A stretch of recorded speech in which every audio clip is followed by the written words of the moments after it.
Comedy ನಟ ಸಂಜು ಬಸಯ್ಯ ಪತ್ನಿಗೆ ಪೋಲಿ ಪುಂಡರ ಟಾರ್ಚರ್. ಪಲ್ಲವಿ ಸಂಜು ಬಸಯ್ಯಗೆ ಸೋಷಿಯಲ್ ಮೀಡಿಯಾದಲ್ಲಿ ಪೋಲಿ ಪುಂಡರು ಫುಲ್ ಕೀಟ್ಲೆಯನ್ನ ಕೊಡ್ತಾ ಇದ್ದಾರೆ.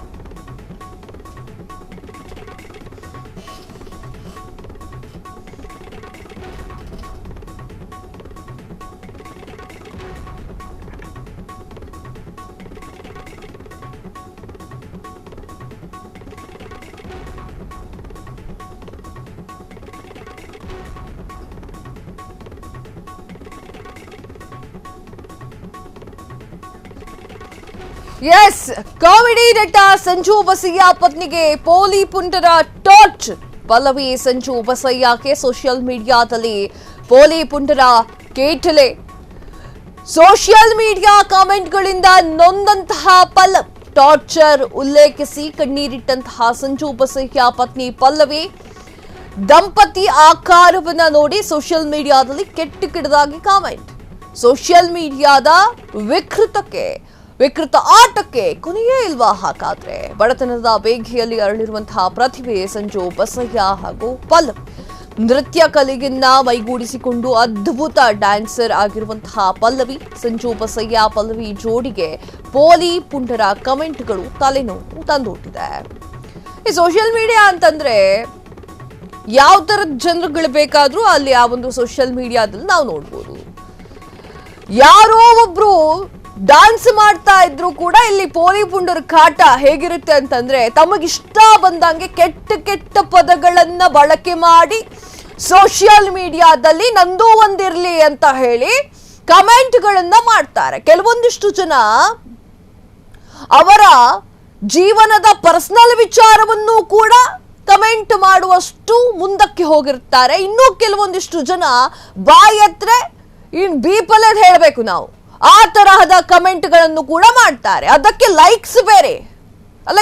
ಏನು ಮೆಸೇಜ್ಗಳನ್ನ ಕೊಡ್ತಾ ಇದ್ದೀರಾ ನೀವು ಸೋಷಿಯಲ್ ಮೀಡಿಯಾದಲ್ಲಿ? ಅವರ ಪ್ರೀತಿ, ಅವರ ಇಷ್ಟ, ಅವರು ಮದುವೆಯಾಗಿದ್ದಾರೆ,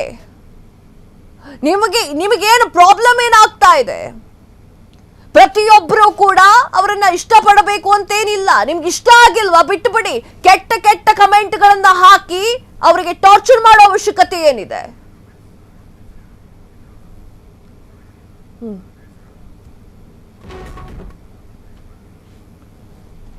ಎಸ್, ನೋಡಿ ಸ್ಕ್ರೀನ್ ಮೇಲೆ ನೀವು ಆಲ್ರೆಡಿ ಈಗ ನೋಡ್ತಾ ಇರ್ತೀರಾ ಅದು ಯಾರು ಅದೆಷ್ಟು ಕಮೆಂಟ್ಗಳನ್ನ ಕೆಟ್ಟದಾಗಿ ಮಾಡಿದ್ದಾರೆ ಅಂತ ಹೇಳಿ. ನಮ್ಮ ಫ್ರೀಡಮ್ ಟಿವಿ ಆ ಕೆಟ್ಟ ಕಮೆಂಟ್ಗಳನ್ನ ಒಂದಿಷ್ಟು ಕೆಟ್ಟ ಭಾಗವನ್ನ ಬ್ಲರ್ ಮಾಡಿ ತೋರಿಸ್ತಾ ಇದ್ದೀವಿ. ರಾಜು ಅನ್ನುವರು ಏನೋ ಒಂದು ಕಮೆಂಟ್ ಮಾಡಿದ್ದಾರೆ, ಅದನ್ನ ನಾವು ಬ್ಲರ್ ಮಾಡಿ ನಿಮಗೆ ತೋರಿಸ್ತಾ ಇದ್ದೀವಿ. ಓಕೆ, ಆ ಒಂದು ರಾಜು ಎನ್ನುವಂತಹ ವಿಕೃತ ಕಾಮಿ ಮಾಡಿರುವಂತಹ ರಿಯಲ್ ಮೆಸೇಜ್ ಅನ್ನ ನೀವೇನಾದ್ರೂ ನೋಡಿದ್ರೆ ಶಾಕ್ ಆಗ್ತೀರಾ ವೀಕ್ಷಕರೇ. ಯಾಕಪ್ಪ ನಿನಗ ಮನೇಲಿ ಅಕ್ಕ ತಂಗಿ ಅಮ್ಮ ಯಾರಿಲ್ವಾ ಅಂತ? ಸೋಷಿಯಲ್ ಮೀಡಿಯಾದಲ್ಲಿ ನಿಮ್ಮ ಮನೆ ಹೆಣ್ಣು ಮಕ್ಕಳು ಇದ್ರೂ ಕೂಡ ಇದೇ ತರ ಕಾಮೆಂಟ್ಗಳನ್ನ ಮಾಡ್ತೀರಾ? ನಿಮ್ಮ ಗಂಡಸ್ತನ ಅಲ್ಲಿ ತೋರಿಸ್ತೀರಾ? ಧೈರ್ಯ ಇಲ್ವಾ? ಫೇಕ್ ಐಡಿಗಳನ್ನ ಇಟ್ಟುಕೊಂಡು ನಾಟಕ ಮಾಡಿಕೊಂಡು ಅವರವರ ಜೀವನ ಅವರವರಿಗೆ ಬಿಟ್ಟಿದ್ದು ನೀವ್ಯಾರು ಕೇಳಲಿಕ್ಕೆ? ಸೋಷಿಯಲ್ ಮೀಡಿಯಾದಲ್ಲಿ ಕೆಟ್ಟ ಸಂದೇಶವನ್ನ ರವಾನೆ ಮಾಡಲಿಕ್ಕೇನಾ ನೀವು ಸೋಷಿಯಲ್ ಮೀಡಿಯಾವನ್ನ ಬಳಕೆ ಮಾಡ್ತಾ ಇರೋದು? ಅವರ ಜೋಡಿ ಅವರಿಷ್ಟ, ಅವರು ಪ್ರೀತಿ ಮಾಡಿ ಮದುವೆಯಾಗಿದ್ದಾರೆ. ಪ್ರೀತಿಗೆ ಆಕಾರಗಳು ಮ್ಯಾಟರ್ ಆಗೋದಿಲ್ಲ, ಪ್ರೀತಿಗೆ ಬಣ್ಣ ಮ್ಯಾಟರ್ ಆಗೋದಿಲ್ಲ. ನಿಮಗೇನು ಪ್ರಾಬ್ಲಮ್ ಏನು? ಆಕೆ ಅಂತ ಹೇಳ್ತಾ ಇಲ್ಲ ನಾನು, ಸಂಜು ಬಸಯ್ಯ ಅವರ ಪತ್ನಿ ಅಂತ ಮಾತನಾಡ್ತಾ ಇಲ್ಲ. ಪ್ರತಿಯೊಂದು ಹೆಣ್ಣು ಮಕ್ಕಳಿಗೂ ಕೂಡ ಇದೇ ಆಗ್ತಾ ಇರುವಂತದ್ದು. ಸೀರೆ ಉಟ್ಕೊಂಡ್ರೆ ಒಂಥರ ಕಮೆಂಟ್ ಮಾಡ್ತೀರಾ, ಶಾರ್ಟ್ ಡ್ರೆಸ್ಗಳು ಹಾಕೊಂಡ್ರೆ ಇನ್ನೊಂಥರ ಕಮೆಂಟ್ಗಳನ್ನು ಮಾಡ್ತೀರಾ. ಅವರಿಷ್ಟ. ಸೀರೆ ಉಟ್ಕೊಂಡ್ರು ಕೂಡ ನೀವು ವಿಕೃತ ಕಾಮವನ್ನ ಮೆರಿತೀರಾ ಅಂತಂದ್ರೆ ನೀವು ಸೋಷಿಯಲ್ ಮೀಡಿಯಾವನ್ನ ಯಾಕೆ ಯೂಸ್ ಮಾಡ್ತೀರಾ? ನೀವು ನಿಮ್ಮ ಹೆಂಡತಿ ಜೊತೆಗೆ ಫೋಟೋ ಹಾಕ್ತೀರಾ ನೋಡಿ, ಅಲ್ಲಿ ಯಾರೋ ರವಿ ಅಂತೆ ಆತನು ಕೂಡ ಮೆಸೇಜ್ ಹಾಕಿದ್ದಾನೆ. ರಾಜು ಅಂತೆ ಆತನು ಕೂಡ ಮೆಸೇಜ್ ಹಾಕಿದ್ದಾನೆ. ಕೆಟ್ಟದಾಗಿ ಕಮೆಂಟ್ ಮಾಡ್ತಾ ಇದ್ದಾನೆ. ನೀನು ಮಾಡಿರುವಂತಹ ಕಮೆಂಟ್ ನಿನಗೆ ಧೈರ್ಯ ಇದ್ರೆ ನಿನ್ನ ಅಮ್ಮನಿಗೆ ತೋರಿಸು. ನಿನಗೆ ಧೈರ್ಯವಿದ್ರೆ ನಾನು ಈ ಹುಡುಗಿಗೆ ಈ ತರ ಮೆಸೇಜ್ ಹಾಕಿದ್ದೀನಿ ಅಂತ ನಿನ್ನ ಅಮ್ಮನಿಗೆ ತೋರ್ಸು. ಆಗಲ್ಲ ಅಲ್ವಾ? ಆಗಲ್ಲ. ಸೋಷಿಯಲ್ ಮೀಡಿಯಾದಲ್ಲಿ ಫೇಕ್ ಅಕೌಂಟ್ ಕ್ರಿಯೇಟ್ ಮಾಡಿ ತಮಗಿಷ್ಟ ಬಂದ ಹಾಗೆ ಮೆಸೇಜ್ ಮಾಡ್ತೀರಾ. ಧೈರ್ಯ ಇದ್ರೆ ನಿಮ್ಮ ಫೋಟೋ ಇಟ್ಟು ಕಮೆಂಟ್ ಮಾಡ್ರಿ. ಯಾಕಾಗೋದಿಲ್ವಾ? ಪೊಲೀಸರು ಇದರ ಬಗ್ಗೆ ನಿಗಾ ವಹಿಸಬೇಕು. ಸಮಾಜ ಯಾವ ದಿಕ್ಕಿಗೆ ಹೋಗ್ತಾ ಇದೆ ಅನ್ನೋದನ್ನ ಪ್ರತಿಯೊಬ್ಬರು ಕೂಡ ಯೋಚನೆ ಮಾಡಬೇಕು. ಚಿಕ್ಕ ಮಕ್ಕಳಿಗೆ ಬೆಳೀತಾ ಇರೋದು, ಮುಂದಿನ ಜನರೇಷನ್ ನಾವೇನ್ ಕೊಡ್ತಾ ಇದ್ದೀವಿ? ಸೋಷಿಯಲ್ ಮೀಡಿಯಾದಲ್ಲಿ ಈ ತರ ರಾಡಿ ಎಬ್ಬಿಸ್ಕೊಂಡು ಕೂತಿದ್ದೀವಿ. ಎಸ್, ಕಾಮಿಡಿ ನಟ ಸಂಜು ಬಸಯ್ಯ ಪತ್ನಿ ಪುಂಡ ಪೋಲಿಯರ ಒಬ್ಬರ ಟಾರ್ಚರ್ಗೆ ಅವರು ನಿಜಕ್ಕೂ ಕೂಡ ಹತ್ತಿದ್ದಾರೆ. ಪಲ್ಲವಿ ಸಂಜು ಬಸಯ್ಯಗೆ ಸೋಷಿಯಲ್ ಮೀಡಿಯಾದಲ್ಲಿ ಕಾಮಿಸ್ಟ್ರು ಕೀಟ್ಲೆಗಳನ್ನ ಕೊಡ್ತಾ ಇದ್ದಾರೆ. ಸೋಷಿಯಲ್ ಮೀಡಿಯಾ ಕಮೆಂಟ್ಗಳಿಂದ ನೊಂದ ಪಲ್ಲವಿ ಅವರು ಟಾರ್ಚರ್ ಅನ್ನ ಉಲ್ಲೇಖಿಸಿ ಕಣ್ಣೀರನ್ನ ಹಾಕಿದ್ದಾರೆ. ಮೇಡಮ್, ನೀವೇನು ಮಾಡಬೇಡಿ, ಸುಮ್ಮನೆ ಪೊಲೀಸ್ ಸ್ಟೇಷನ್ಗೆ ಹೋಗಿ ಕಂಪ್ಲೇಂಟ್ ಕೊಡಿ. ಕೆಟ್ಟ ಕೆಟ್ಟ ಕಮೆಂಟ್ ಅನ್ನ ಮಾಡೋ ಪ್ರತಿಯೊಬ್ಬ ಹೆಣ್ಣು ಮಕ್ಕಳು ಅದೇ ಕೆಲಸವನ್ನ ಮಾಡಬೇಕು. ಆಗ ನಿಜಕ್ಕೂ ಕೂಡ ಈ ತರ ಕೆಟ್ಟ ಕೆಟ್ಟ ಕಮೆಂಟ್ ಮಾಡೋರು ಬಿಡ್ತಾರೆ. ದಂಪತಿಯ ಆಕಾರವನ್ನು ನೋಡಿ ಸೋಷಿಯಲ್ ಮೀಡಿಯಾದಲ್ಲಿ ಕೆಟ್ಟ ಕಮೆಂಟು, ಅವ್ರ ಇಷ್ಟ, ಅವ್ರ ಪ್ರೀತಿ, ಅವ್ರ ಸಮಾಜದಲ್ಲಿ ಚೆನ್ನಾಗಿ ಬದುಕ್ತಾ ಇದ್ದಾರೆ, ಕಲೆಯನ್ನ ಒಲಿಸಿಕೊಂಡವ ಹಾಗೂ ನೃತ್ಯವನ್ನ ಒಲಿಸಿಕೊಂಡ ಆಕೆ ಅವಳು, ಅವರ ಮೇಲೆ ನೀವು ಕೆಟ್ಟ ಕೆಟ್ಟ ಕಮೆಂಟ್ ಮಾಡೋದು ನಿಜಕ್ಕೂ ಕೂಡ ತಪ್ಪು. ಅವರು ಅಂತಲ್ಲ, ಯಾವುದೇ ಹೆಣ್ಣಿನ ಮೇಲೆ ಕೆಟ್ಟ ಕೆಟ್ಟ ಕಮೆಂಟ್ ಮಾಡೋದು ತಪ್ಪು. ಆಕೆ ಮಾಡಿರುವಂತಹ ಡ್ಯಾನ್ಸ್ ನಿಮಗೆ ಇಷ್ಟ ಆಗಿಲ್ಲ ಅಂತಂದ್ರೆ ಡ್ಯಾನ್ಸ್ ಇಷ್ಟ ಆಗಿಲ್ಲ ಅಂತ ಹಾಕಬೇಕು. ಅಥವಾ ಆಕೆ ಮಾಡಿರುವಂತಹ ಆಕ್ಟಿಂಗ್ ಇಷ್ಟ ಆಗಿಲ್ಲ ಅಂತಂದ್ರೆ ಆಕ್ಟಿಂಗ್ ಇಷ್ಟ ಆಗಿಲ್ಲ ಅಂತ ಹಾಕಬೇಕು.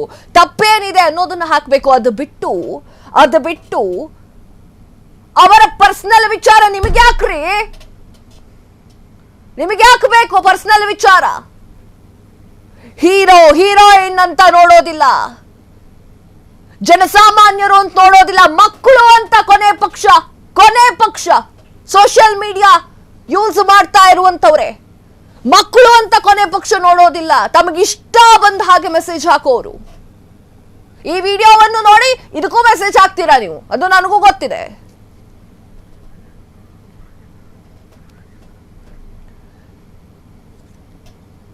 ಎಸ್, ಇದರ ಬಗ್ಗೆ ಮಾತನಾಡಲಿಕ್ಕೆ ನಮ್ಮ ಕೊಲೀಗ್ ಸಾಹಿಲ್ ದೂರವಾಣಿ ಸಂಪರ್ಕದಲ್ಲಿದ್ದಾರೆ. ಎಸ್ ಸಾಹಿಲ್, ಈ ತರ ಸೋಷಿಯಲ್ ಮೀಡಿಯಾದಲ್ಲಿ ತಮ್ಮ ಮನಸ್ಸೋ ಇಚ್ಛೆಯಾಗಿ ಕಮೆಂಟ್ಗಳನ್ನ ಹಾಕೋರಿಗೆ ಏನು ಹೇಳಬೇಕು? ಏನಾಯ್ತು ಆ ನಿಜಕ್ಕೂ ಕೂಡ ಸಂಜು ಬಸಯ್ಯ ಅವರ ಹೆಂಡತಿಗೆ?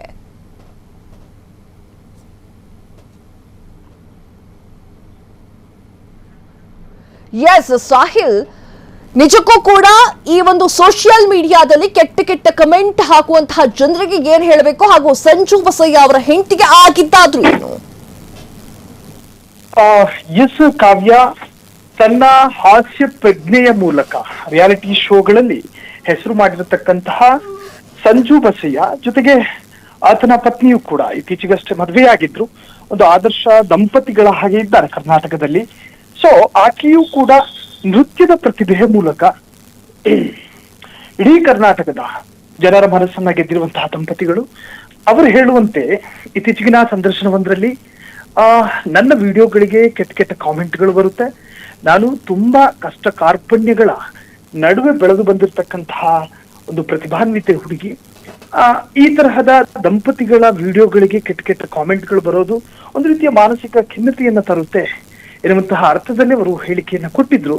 ಇನ್ನು ಅವರ ವಿಡಿಯೋಗಳ ಕೆಳಗೆ ನೀವು ಕೆಲ ಕಾಮೆಂಟ್ಗಳನ್ನ ಗಮನಿಸಿದ್ರು ಕೂಡ ಅತ್ಯಂತ ಅಶ್ಲೀಲ ಪದಗಳನ್ನ ಆವರಿಸಿರತಕ್ಕಂತಹ ಕಾಮೆಂಟ್ಗಳು ಪ್ರತ್ಯಕ್ಷ ಆಗುತ್ತೆ. ಸ್ವಾಭಾವಿಕವಾಗಿ ಒಂದು ನವದಂಪತಿಗಳಿಗೆ ಆ ತರಹದ ಕಾಮೆಂಟ್ಗಳು ಇರಿಸು ಮುರಿಸು ತರಿಸೋದ್ರಲ್ಲಿ ಸಂಶಯಗಳಿಲ್ಲ ಕಾವ್ಯ. ಎಸ್ ಸಾಹಿಲ್, ಈ ಒಂದು ಸೋಷಿಯಲ್ ಮೀಡಿಯಾ ಎನ್ನುವಂತಹ ಪ್ಲಾಟ್ಫಾರ್ಮ್ ನಲ್ಲಿ ಇವರಿಗೆ ಅಂತ ಅಲ್ಲ, ಯಾವುದೇ ಒಂದು ಹೆಣ್ಣು ಮಕ್ಕಳಾಗಿರ್ಬಹುದು, ಯಾರೇ ಒಂದು ಫೋಟೋ ಆಗಿರ್ಬೋದು, ರೀಲ್ಸ್ಗಳನ್ನ ಶೇರ್ ಮಾಡಿದ್ರೆ ಆ ವಿಕೃತವನ್ನ ಮೆರೆಯುವಂತಹ ಒಂದಿಷ್ಟು ಜನ ಸೋಷಿಯಲ್ ಮೀಡಿಯಾದಲ್ಲಿ ಇದ್ದಾರೆ. ಅವರಿಗೆ ತಾನೇನು ಬರೆದು ಹಾಕ್ತಾ ಇದ್ದೀನಿ ಅನ್ನುವಂತಹ ಪರಿಜ್ಞಾನವೂ ಕೂಡ ಇರೋದಿಲ್ಲ ಅಂತ ಅನ್ಸುತ್ತೆ. ಕಾವ್ಯ, ಅವರಲ್ಲಿರ್ತಕ್ಕಂತಹ ನಿರ್ಭಯ ಏನು ಅಂತ ಹೇಳಿದ್ರೆ, ನಮ್ಮ ಮುಖ ಕಾಣೋದಿಲ್ಲ, ನಮ್ಮ ಹೆಸರು ಸ್ಪಷ್ಟವಾಗಿ ಗೊತ್ತಾಗೋದಿಲ್ಲ, ನಮ್ಮ ವಿಳಾಸ ಸರಿಯಾಗಿ ಸಂಬಂಧಪಟ್ಟವರಿಗೆ ಗೊತ್ತಾಗೋದಿಲ್ಲ ಅನ್ನೋ ಧೈರ್ಯ ಅವರ ಅಶ್ಲೀಲ ಮೆಸೇಜ್ಗಳಿಗೂ ಕೂಡ ಒಂದು ಕಾರಣ. ಅವರಿಗೆ ಗೊತ್ತಿರ್ಲಿ IT ಸೆಲ್, ಅದರಲ್ಲೂ ಕೂಡ ಇತ್ತೀಚೆಗಿನ ಆಧುನಿಕ ಟೆಕ್ನಾಲಜಿಯನ್ನ ಬಳಸಿಕೊಂಡು ಯಾರು ಎಲ್ಲೇ ಕೂತು ಒಂದು ಸುಳ್ಳು ಏನು ಬೆದರಿಕೆ ಕರೆಯನ್ನು ಅಥವಾ ಬೆದರಿಕೆ ಇಮೇಲ್ ಅನ್ನು ಅಥವಾ ಬೆದರಿಕೆ ಮೆಸೇಜ್ಗಳನ್ನು ಕೂಡ ಕಳಿಸಿದ್ರೆ ಅವರ ಜಾಡು ಹಿಡಿಯೋದ್ರಲ್ಲಿ ಒಂದು ಟೆಕ್ನಾಲಜಿ ಕರ್ನಾಟಕದಲ್ಲಿ ಇದೆ ಎನ್ನುವಂತ ಪರಿಜ್ಞಾನ ಅವರಿಗೆ ಬೇಕು. ಅಸಂಸದೀಯವಾದಂತಹ ಪದಗಳು, ಅಶ್ಲೀಲವಾದಂತಹ ಪದಗಳು, ಒಬ್ಬರ ಮನಸ್ಸನ್ನು ಹಸಿ ಮಾಡುವಂತಹ ಮತ್ತು ಒಂದು ಫ್ಯಾಮಿಲಿಯ ತೇಜೋವಧೆ ಮಾಡುವಂತಹ ಕಾಮೆಂಟ್ಗಳು, ಅದು ನಿಜಕ್ಕೂ ಕೂಡ ಅದು ವೀಕ್ಷಣೆಯಲ್ಲಿರುತ್ತೆ. ಜೊತೆಗೆ ಆ ತರಹದ ವ್ಯಕ್ತಿಗಳ ವಿರುದ್ಧ ಯಾರಾದ್ರೂ ದೂರು ಕೊಟ್ರೆ ಖಂಡಿತವಾಗ್ಲೂ ಕೂಡ ಅವರ ವಿರುದ್ಧ ಕ್ರಮ ಆಗುತ್ತೆ ಅನ್ನೋ ಪರಿಜ್ಞಾನವೂ ಕೂಡ ಬೇಕಾಗಿರುತ್ತೆ ಇತ್ತೀಚೆಗೆ. ಎಸ್ ಸಾಹಿಲ್, ತಮ್ಮೆಲ್ಲ ಮಾಹಿತಿಗಾಗಿ ಧನ್ಯವಾದಗಳು. ಎಸ್ ವೀಕ್ಷಕರೇ, ಇಂಥ ಕೆಟ್ಟ ಮನಸ್ಥಿತಿಗಳಿಗೆ ಏನ್ ಹೇಳಬೇಕು ಅಂತ ಗೊತ್ತಿಲ್ಲ. ಈ ತರ ಕೆಟ್ಟ ಮನಸ್ಥಿತಿಯಿಂದನೇ ಅರ್ಧಕ್ಕರ್ಧ ರೇಪ್ ಅಂಡ್ ಮರ್ಡರ್ ಆಗ್ತಿದೆ ಅಂತ ಹೇಳಿದ್ರೆ ನಾನು ಆ ವಿಚಾರವನ್ನು ಮಾತಾಡೇ ಆಡ್ತೀನಿ. ಯಾಕಂತಂದ್ರೆ ಇಂಥ ಕೆಟ್ಟ ಹುಳಗಳು ಯಾವುದೇ ಒಂದು ಹೆಣ್ಣು ಮಕ್ಕಳಾಗಿರ್ಲಿ ಅಥವಾ ಮಕ್ಕಳ ಮರಿ ಆಗಿರಬಹುದು, ಯಾವುದೋ ಒಂದು ವಿಚಾರವಾಗಿ ರೀಲ್ಸ್ ಮಾಡಿದ್ರೆ ಅದಕ್ಕೂ ಕೂಡ ಕೆಟ್ಟದಾಗಿರುವಂತಹ ಕಮೆಂಟ್ಗಳನ್ನೇ ಹಾಕ್ತಾರೆ. ಧೈರ್ಯ ಇದ್ರೆ ನಿಮ್ಮ ಮುಖ ತೋರಿಸಿ, ಧೈರ್ಯ ಇದ್ರೆ ನೀವು ಮಾಡಿರುವಂತಹ ಕಾಮೆಂಟ್ಗಳನ್ನ ನಿಮ್ಮ ತಾಯಿಗೋ, ನಿಮ್ಮ ತಂಗಿಗೋ, ನಿಮ್ಮ ಅಕ್ಕನಿಗೋ ಅಥವಾ ನಿಮ್ಮ ಹೆಂಡತಿಗೋ ತೋರಿಸಿ, ಆಗ ಮಾತಾಡಿ.